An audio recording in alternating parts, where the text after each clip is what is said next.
The Monte Carlo Rally has finally arrived in the city that gives it its name. The event will finish with each car completing a run around a street stage situated on the famous harbour. These streets are more familiar to Formula One cars, as this circuit forms part of the Monaco Grand Prix. Before today's action, let's look back at what's happened before the teams arrived in Monte Carlo.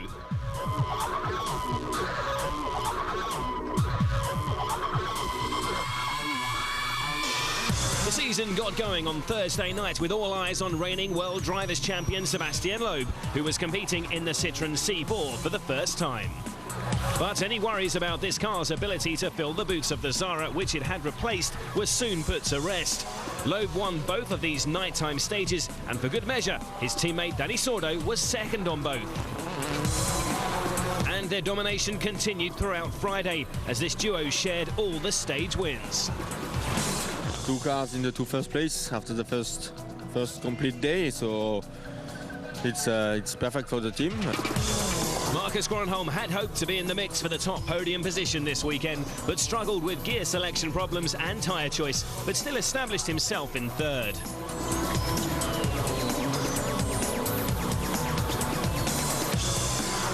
Petter Solberg in the Subaru was also struggling to make an impact, but was happy with his progress in what was his first time out on BF Goodrich tyres.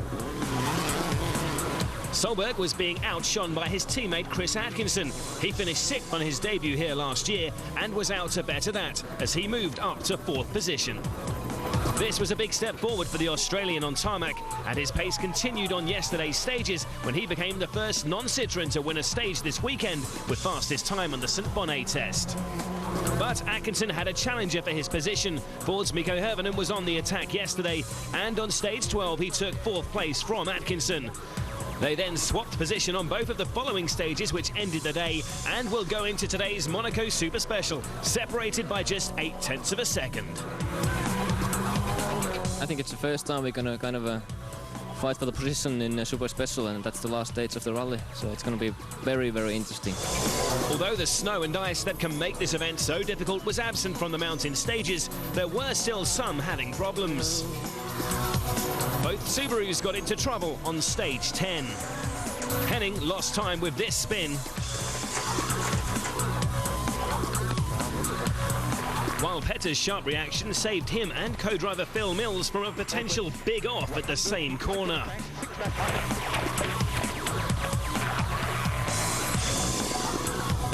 Marcus Grönholm also got away relatively unscathed when he was caught out by a surface change and hit this bridge on stage 12. Some damaged bodywork was all he had to worry about. But Jari-Matti Latvala would not be so lucky when he found a patch of loose gravel.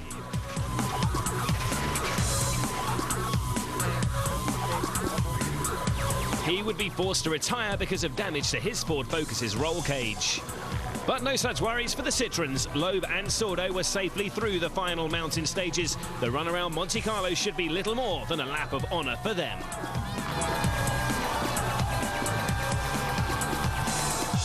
So going into the final stage, Loeb leads Sordo by over 30 seconds, while Sordo's advantage over Marcus Grönholm is 52.5 seconds. But Mikko Hirvonen in 4th and Chris Atkinson in 5th are separated by just those 0.8 of a second.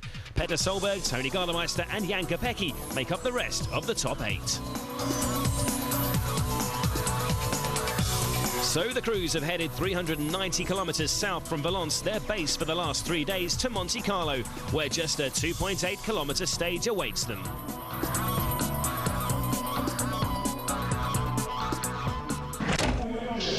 And here is the harbour at Monte Carlo, a grandstand view available to those wealthy enough to moor their yachts here. And here's a look at the circuit. 2 cars will race at the same time, but starting at opposite points in the track. They each do 2 laps, a total of 2.8 kilometres.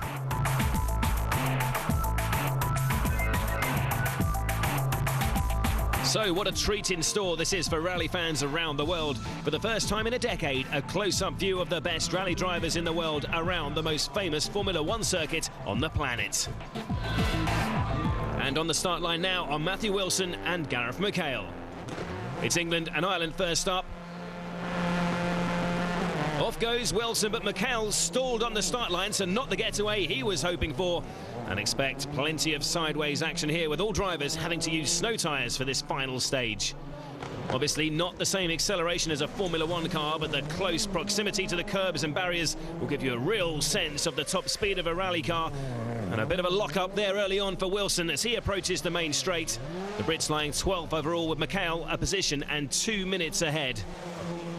The Irishman attacking hard through the sweeping bends, approaching the swimming pool and the first split time. Well, unsurprisingly, after that start line stall, Gareth is already well off the pace, and he has had to negotiate a chicane at the end of the main straight, which Wilson hasn't yet reached. The best time so far has already been set by Wilson's Stobart teammate Henning Solberg, who's already competed the stage. Back with Matthew now, and he'll again compete in all 16 rounds this year after a frustrating debut season. He'll hope for improvements and more consistency in 2007.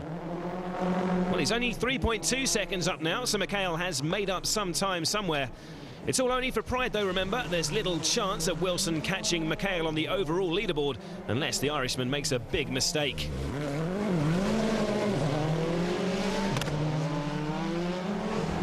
There's little sign of that happening, though. Mikael is certainly enjoying himself out there.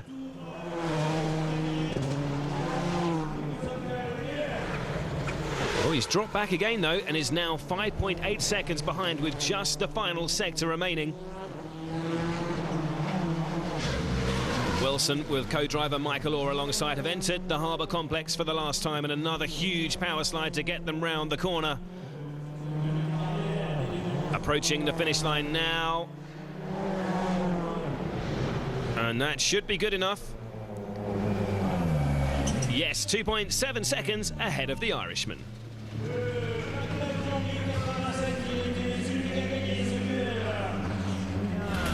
David Coulthard, a two-time Monaco Grand Prix winner, passes on his knowledge of the circuit to Jan Kopecky, and you can see the Czech driver in action after the break.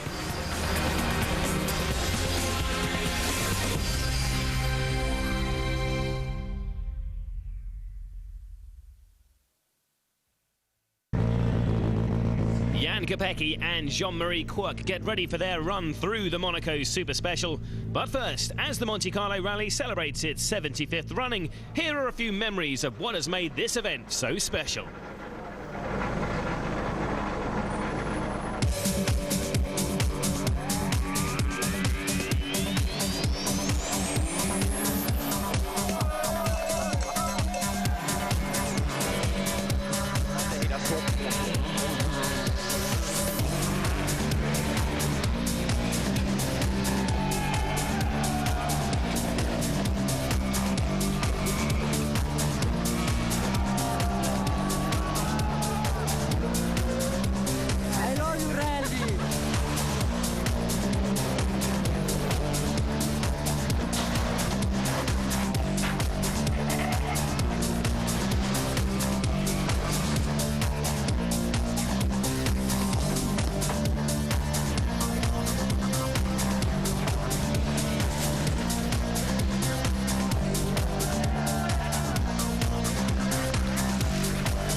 To the 2.8 kilometre Super Special around this famous old harbour.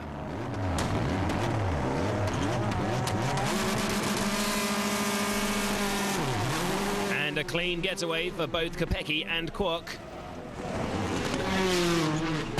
Kopecky will be loving every minute of this. We saw him earlier chatting to F1 driver and Monaco resident David Coulthard, so he may have picked up some handy tips.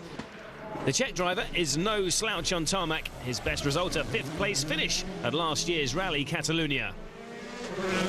His 8th position here was coming under threat yesterday from a fired-up Jari-Matti Latvala until the Finn slid off into a wall on the final stage yesterday. So the Skoda driver is free to enjoy himself around the Harbour Super Special and secure his point-scoring finish.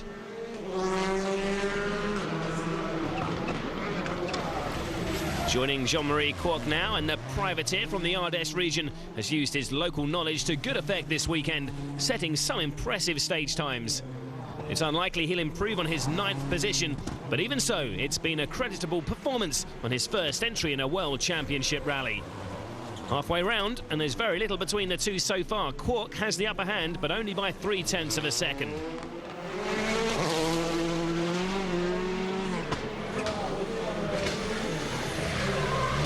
As expected, plenty of sliding on those snow tyres around these sweeping hairpins at either end of the circuit, and that's something you don't see a Formula One car do.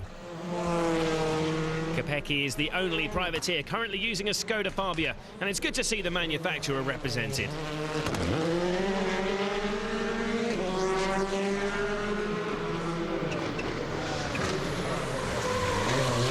A huge slide around Raskas to carry as much speed as possible into the main straight.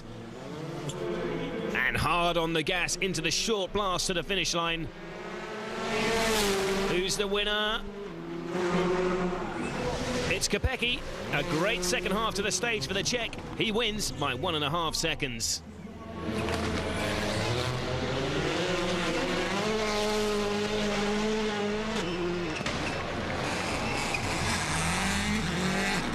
And taking a look at the super special times so far, it's still Henning Solberg setting the pace. He's just under a second ahead of Kopecky. We're getting to the sharp end of proceedings now with the first of the drivers involved in the battle for fourth, Mikko Hirvonen. He's up against Petter Solberg.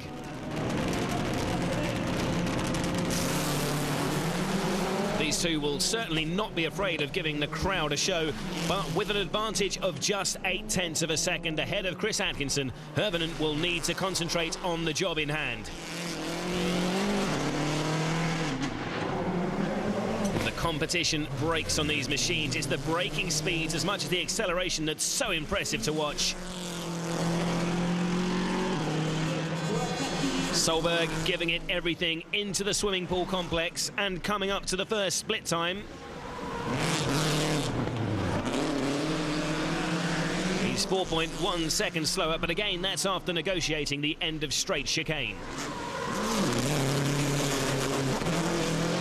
The tight confines of the streets of Monte Carlo, the cars will get nowhere near their top speeds of up to 200 kilometers an hour. But here, the skill is all about car control around the sweeping corners. Hirvonen is a second up at the halfway point, and crucially for the Finn, 0.1 of a second can be gained and lost by carrying as much speed as possible through the bends and using as much of the road as possible by keeping to the racing line. A terrific view from on board Mikko's Ford. He's flat out down the famous straight. And this is looking very promising for Mikko. He's 3.4 seconds quicker than Solberg with just the final sector to come. Oh, and look at that. Petter Solberg is not called Hollywood for nothing. A quick donut to entertain the crowd. And it doesn't seem to impress his co-driver Phil Mills. Well, his 6th place is not under threat, so he probably felt he could afford a little showboating. Hirvonen, meanwhile, is through the finish line, and it's been a good performance from the Finn. Now it's his turn to put on a show. He's 6.3 seconds quicker than Solberg, although that donut didn't help the Subaru driver. Crucially, though, Hirvonen's the quickest time on stage 15 so far, so the benchmark has been set for Atkinson to chase.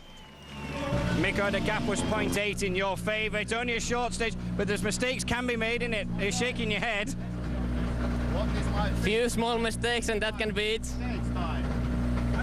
We will see, I don't know, but okay, nothing I can do anymore. We'll see how Chris drives and hope for the best. Next up, it's Manfred Stoll against privateer Tony Gardemeister. A good start for both drivers, and Stoll quickly closes on the chicane that's been put in place to keep speeds down at the end of the main straight. And this is where the Rally Super Special leaves the F1 circuit just before the Sainte-Devote corner. A sharp turn to the right down towards the harbour. And then rejoining the F1 circuit on its approach to the swimming pool.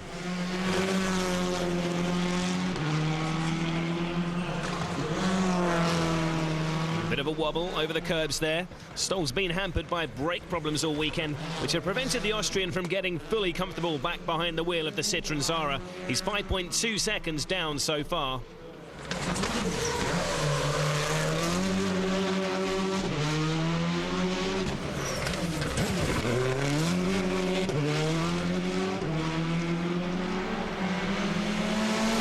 up to the halfway point. And it's still Gardemeister ahead. It's been great to see the striking Mitsubishi Lancer backing action, and it's certainly still competitive despite still running in 2005 specifications. Gardemeister himself may be frustrated to have lost 6th place to Petter Solberg, but it's still been a fine performance from the Finn, who finished on the podium here last year. And Tony's still visibly in front as they come into the final sector.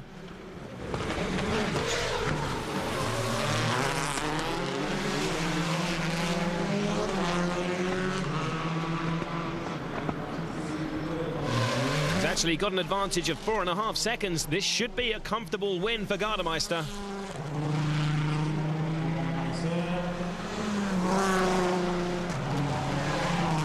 The checkered flag's already waving. Gardemeister is through. A good weekend's work from the Finn, and 2 championship points to start off his season.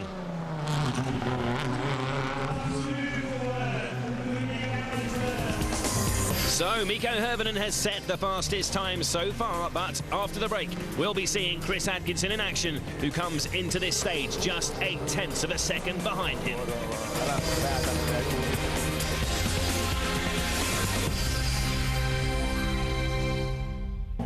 Welcome back to Monte Carlo, where we're about to witness the conclusion to the gripping battle for 4th place. The man hoping to claim 4th from this final stage is Chris Atkinson, who's up against Marcus Gronholm. Atkinson heads off knowing he has to beat Mikko Hirvonen's time of 1 minute 50.9 seconds.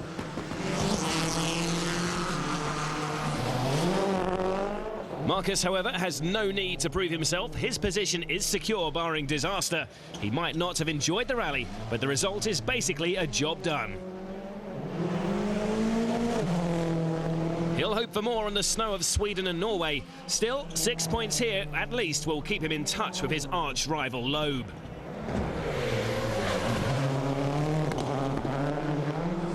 As always, it's the driver to head through the chicane first. This time Gronholm, who's behind at the first split. Just over 4 seconds seems to be about the norm.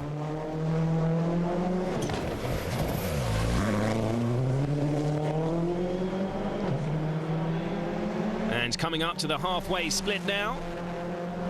Atkinson's 1.2 seconds quicker than Gronholm, but how does he compare to Hirvonen to this point? Well, he's 0.7 of a second up on his rival for 4th, so there's only another 2 attempts to make up to claim the place. He's so close, but is not quite there yet. The smallest of mistakes could yet make all the difference. He's out for revenge here, of course. He lost 4th place to Mikko on the final stage yesterday, and he's fighting to get it back. It's still looking good after the 3rd split, now 3.3 seconds up on Gronholm. So into the last sector, down towards the swimming pool one last time. 7 left, toes right, 8 opens, cut 8 right. The last few bends coming up, there's the time he has to beat. Mikko's watching on. It's going to be close. He's done it. He beats Mikko by a second to take 4th place by just 0.2 of a second ahead of Hirvonen. A job well done by Chris and co-driver Glenn McNeil. And Hirvonen is the first to congratulate his rival. Good battle. Chris Atkinson, through the Super Special 218Ks. You've done it. You've beaten Mikko Hirvonen to 4th. I don't think I've seen a 4th place celebrated so much. It's been a massive battle. So much fun just to be in a battle with these guys again, and we've split the forwards here on tarmac in our second Monte Carlo rally. It's cool. Just Glenn, the whole team, everyone's come so far in the past year, and we can't wait, especially for Mexico with a new car, and just looking forward to the year. The final pairing is C4 against C4. World champion Sebastian Loeb against his teammate Dani Sordo. And it's more of a victory lap for the 2 drivers who've dominated this event from the start. Oh, but a sluggish getaway for Dani Sordo. He's stalled. The Spaniard had a rather troubled spell at the end of last season, but he's bounced back in tremendous form, looking confident and committed to start the season with a second-place finish, matching his career best. No sign of the terrible mistake he made the last time he tackled a street super special in Cyprus when he crashed out on the first corner. He couldn't have asked for a more confidence-boosting start to 2007, and the third time he scored a runner-up finish.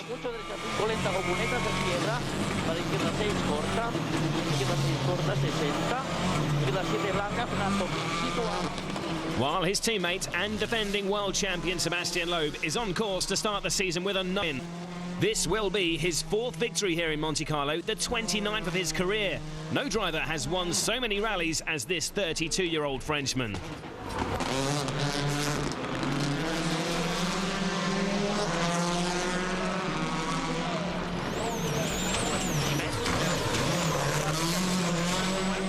Unsurprisingly, after that stall, Sordo's well off the pace after the second marker. Loeb, of course, has some pedigree on circuits, having tackled the Le Mans 24-hour race twice in recent years.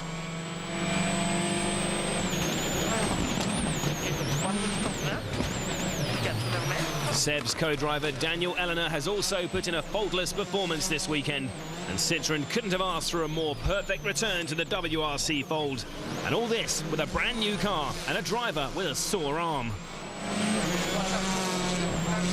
Into the sweeping bends of the Harbourside Road for the final time, and a stylish finish to another perfect performance from Loeb.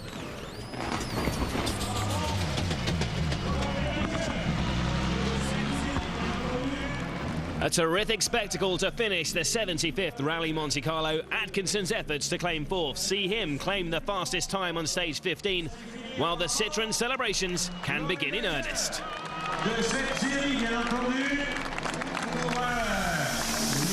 So, confirmation that Sebastian Loeb takes the honours in the first round of 2007, with his Citroën teammate second and Ford's Marcus Grönholm third, while Atkinson just beat Hirvonen in that thrilling battle for 4th, ahead by just 0.2 of a second.